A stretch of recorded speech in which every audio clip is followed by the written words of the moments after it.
Victor Emmanuel III.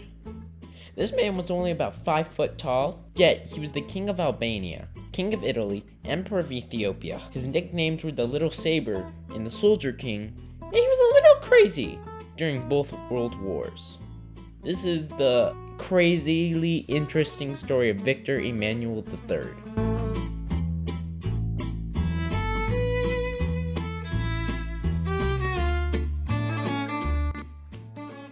Born in Naples, Italy on November 11th, 1869 to the future king of Italy, Umberto I, and the pizza queen, Queen Margherita. His dad became king on January 9th, 1878. Victor had a military education, but when his dad was assassinated on June 29th, 1900, he became king. He became a constitutional monarch and had a liberal cabinet. Under his rule, Italy fought the 1911 Italo-Turkish War, in which they gained Libya as a colony. Italy entered World War I on the side of the Allies, in which Italy grew from the former Austrian-Hungarian territories. I want to point out the fact that Italy was promised more land, and they didn't receive it. This is called La Vittoria Mutilata, or the mutilated victory. Also, under the leadership of King Victor Emmanuel III, they entered the Allies during World War I.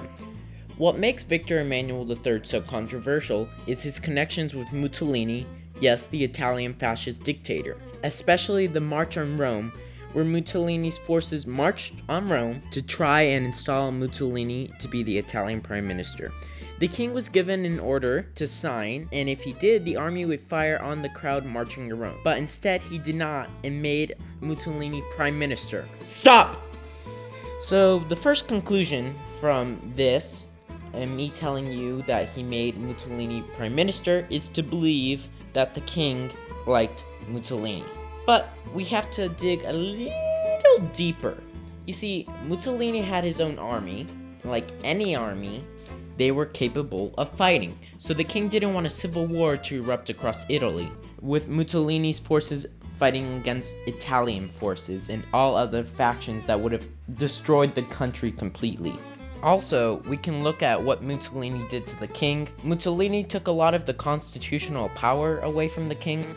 So why would Victor like Mussolini? Precisely. When the Allies took control of Sicily, though, Victor Emmanuel arrested Mussolini, had him put in prison and removed from being prime minister. Then he put Marshal Pietro Bagrigoli as prime minister. One more thing. In Italy, Mussolini is not seen as the worst guy ever, because by the time Mussolini became prime minister, Italy was crippling poor and people were starving, and he was able to restart the economy. I don't like him. He was a very bad guy. And I'm not saying he was a perfect person, it's just that's how he's seen in Italy.